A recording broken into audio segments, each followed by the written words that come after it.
यह आज बहुत ही ऐतिहासिक अवसर है जब भारतीय जनता पार्टी जैसी दुनिया की सबसे बड़ी पार्टी के राष्ट्रीय अध्यक्ष के रूप में हमारे नौजवान, ऊर्जावान, प्रतिभावान राष्ट्रीय अध्यक्ष श्री नितिन नवीन जी आज ये पदभार संभाल रहे हैं। मैं अपनी ओर से और करोड़ों कार्यकर्ताओं की ओर से उनको बहुत बहुत शुभकामनाएं देता हूं और इस विश्वास के साथ कि यह महान पार्टी जिसे श्यामा प्रसाद मुखर्जी जी के नेतृत्व में भारतीय जनसंघ से वैचारिक पृष्ठभूमि में आगे बढ़ने का सौभाग्य मिला, दीनदयाल उपाध्याय जी का कठोर परिश्रम के माध्यम से पार्टी को देश भर में विकसित करने का सौभाग्य मिला और उसी को आगे बढ़ाते हुए अटल बिहारी वाजपेयी जी, आडवाणी जी, सुंदर सिंह भंडारी जी, कुशाभाऊ ठाकरे जी, ऐसे महान लोगों ने इस पार्टी को आगे बढ़ाने का काम किया है। ऐसी महान पार्टी के आप 12वें राष्ट्रीय अध्यक्ष के रूप में आपने जिम्मेवारी संभाली है। आपको बहुत बहुत बधाई और बहुत बहुत शुभकामनाएं। हम सब जानते हैं कि नितिन जी जो मूलतः कार्यकर्ता हैं, वैचारिक पृष्ठभूमि पर परिपक्व हैं और बहुत ही छोटी उम्र में 5 बार विधायक रह चुके हैं और वर्तमान में भी विधायक हैं। बिहार सरकार में कई बार मंत्री रहे हैं। हमारे राष्ट्रीय युवा मोर्चा के महासचिव के रूप में आपको सारे देश का भ्रमण करने का मौका मिला। आपने सारे देश को समझा। आप सिक्किम के भी प्रभारी रहे, आप छत्तीसगढ़ के भी प्रभारी रहे, जहां आपने सरकार को लाने में बहुत बड़ा योगदान किया। ऐसे हमारे नौजवान, ऊर्जावान और प्रतिभावान अध्यक्ष के रूप में आपने कार्यभार संभाला है। आपको बहुत बहुत बधाई, बहुत बहुत शुभकामनाएं और इस विश्वास के साथ कि आप संगठनात्मक अनुभव के साथ साथ प्रशासनिक अनुभव भी रखते हैं, आप इस पार्टी को बहुत तीव्र गति से आदरणीय प्रधानमंत्री मोदी जी के नेतृत्व में इसको आगे ले जाएंगे। इस विश्वास के साथ आपको बहुत बहुत शुभकामनाएं। मैं आज के दिन हमारे आदरणीय प्रधानमंत्री जी को, हमारे संसदीय बोर्ड के सभी सदस्यों को, हमारे करोड़ों कार्यकर्ताओं को, सभी प्रदेश अध्यक्षों को मैं अपनी ओर से बहुत बहुत धन्यवाद देता हूं। मैं धन्यवाद इसलिए देता हूं कि आपने पार्टी को चलाने के लिए जिस ताकत के साथ पिछले वर्षों में मेरे साथ मिलकर काम किया और जो मुझे आपने ताकत दी और जमीनी स्तर पर सरकार के कार्यक्रमों को और पार्टी के कार्यक्रमों को जमीन पर उतारने में आपने जो सहयोग किया, इसके लिए आपको मैं बहुत बहुत धन्यवाद देता हूं। मैं विशेष करके प्रधानमंत्री मोदी जी को धन्यवाद देना चाहता हूं, जिन्होंने हर पल, हर मौके पर, हर छोटी और बड़ी बातों की बारीकियों को आपने संभाल करके पार्टी को दृष्टि देते हुए कार्य करने का जो सुअवसर दिया और जो आपने ताकत दी, उस कारण से हम इस कार्य को कर पाए। आप देश के प्रधान सेवक होने के बावजूद भी, अति व्यस्त रहने के बावजूद भी आपने पार्टी की छोटी छोटी बारीकियों पर ध्यान देकर के पार्टी को आगे बढ़ाने में पूरा योगदान जो दिया, उसके लिए मैं विशेष करके आपको धन्यवाद देना चाहता हूं।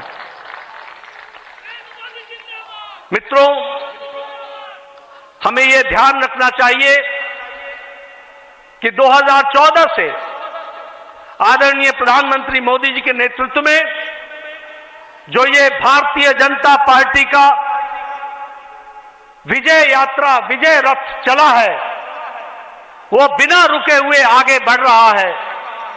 इसका मूल कारण है कि आदरणीय प्रधानमंत्री मोदी जी के नेतृत्व को देश के मतदाताओं ने, देश के गांव, गरीब, वंचित, पीड़ित, शोषित, दलित समाज के सभी वर्गों ने इस बात को समझा है कि देश अगर आगे बढ़ रहा है और देश सुरक्षित तौर पर आगे बढ़ रहा है तो वो आदरणीय प्रधानमंत्री मोदी जी के नेतृत्व में बढ़ रहा है।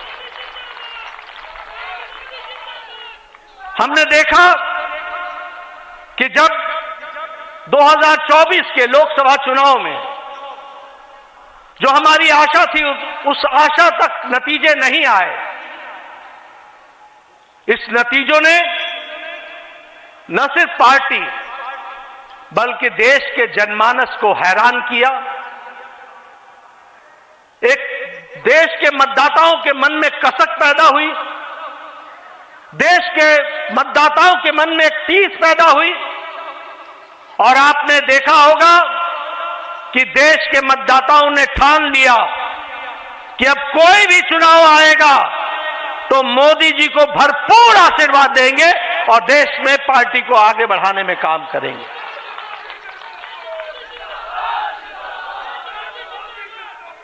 मुझे याद है 2024 के लोकसभा चुनाव के बाद विपक्ष के हौसले हरियाणा चुनाव में बुलंद थे। वो चुनाव के नतीजों के पहले ही मिठाइयां बांटने का इंतजाम कर रहे थे।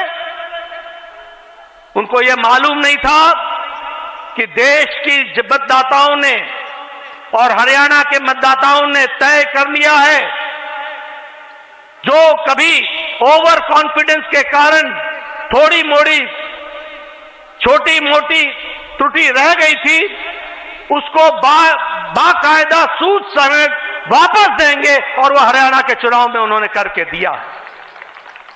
हमने देखा महाराष्ट्र में रिकॉर्ड जीत आदरणीय मोदी जी के नेतृत्व में हम सबको मिली।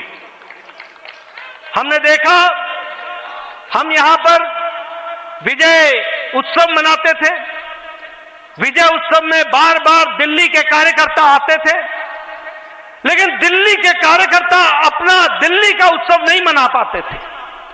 लेकिन आपके नेतृत्व में 27 साल बाद दिल्ली में भी कमल खिला और दिल्ली में भी भारतीय जनता पार्टी की सरकार बनी। उसी तरीके से बिहार में हम चुनाव जीते, लेकिन चुनाव ही नहीं जीते, हाईएस्ट स्ट्राइक रेट के साथ हम चुनाव जीते। ये हमको ध्यान में रखना चाहिए। अभी अभी महाराष्ट्र के म्युनिसिपल कॉरपोरेशन के चुनाव हुए हैं।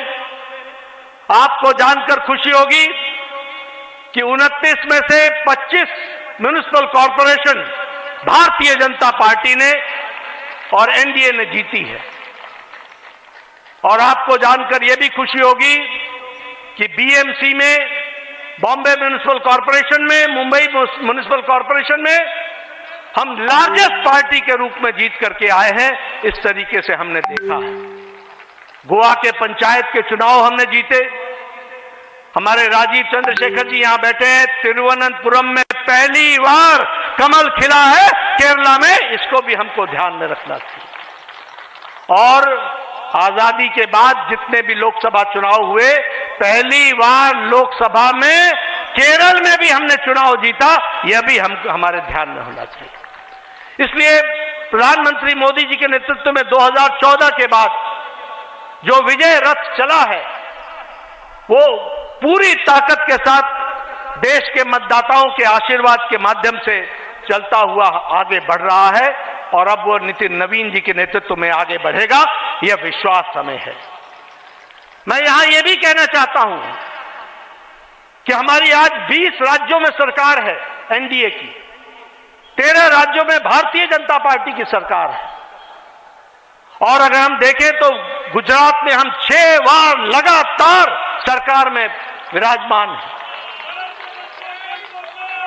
गुजरात में हम 4 बार से सरकार में हैं, हरियाणा में, गोवा में हम दूसरी बार, तीसरी बार सरकार बना रहे हैं। हम बिहार में, उत्तर प्रदेश में, महाराष्ट्र में, त्रिपुरा में, उत्तराखंड में, मणिपुर में, आसाम में हम दूसरी बार सरकार बना रहे हैं, बनाई हमने, यह हमको ध्यान में रखना चाहिए। इसलिए हम यह पूरे विश्वास के साथ कहना चाहते हैं कि आदरणीय प्रधानमंत्री मोदी जी के नेतृत्व में, नितिन नवीन जी की अध्यक्षता में भारतीय जनता पार्टी आने वाले समय में अब बंगाल में भी कमल खिलाएगी, बंगाल में भी कमल खिलाएगी। पुडुचेरी में और तमिलनाडु में हम सरकार बनाएंगे, असम में हम फिर से सरकार में आएंगे और केरल में भी हम अच्छे नतीजे देंगे। इस विश्वास के साथ हम आगे बढ़ रहे हैं। मैं आपके और प्रधानमंत्री जी के बीच में ज्यादा समय नहीं रहूंगा। आप सब लोग प्रधानमंत्री जी को सुनना चाहते हैं। मैं एक ही बात कहना चाहता हूं कि पिछले कुछ वर्षों में जो मुझे पार्टी ने जिम्मेवारी दी, मैं अपने सीमित जो हमारी कार्य करने की क्षमता रही, उसमें जो कुछ भी आप सबके सहयोग से कर सका वह मैंने करने का प्रयास किया है। इस जिम्मेवारी को निभाते हुए अगर मैंने किसी के दिल को कहीं कुछ कहा हो जिससे चोट पहुंची हो, तो उसके लिए मैं क्षमा चाहूंगा। वह मैं अपनी जिम्मेवारी को निभाने के लिए मैंने कहा होगा। लेकिन आप सब लोगों ने जिस तरीके से पार्टी के लिए दिन रात मेहनत की है, उसके लिए मैं आपके माध्यम से करोड़ों करोड़ों कार्यकर्ताओं को बहुत बहुत धन्यवाद देता हूं कि उनके माध्यम से हम पार्टी को सफलतम तरीके से आगे बढ़ाने में सफल हुए हैं। और आगे नितिन नवीन जी पूरी ताकत से इस पार्टी को, इस महान पार्टी को, दुनिया की सबसे बड़ी पार्टी को आगे ले जाने में कोई कसर नहीं छोड़ेंगे। और हम सब लोग मिलकर उनका सहयोग करते हुए पार्टी को और नई बुलंदियों पर ले जाएंगे। और जो नई स्थान हमारे छूट गए हैं प्रदेश, वहां भी कमल खिलाएंगे। इन्हीं शब्दों के साथ बहुत बहुत धन्यवाद। जय भारत।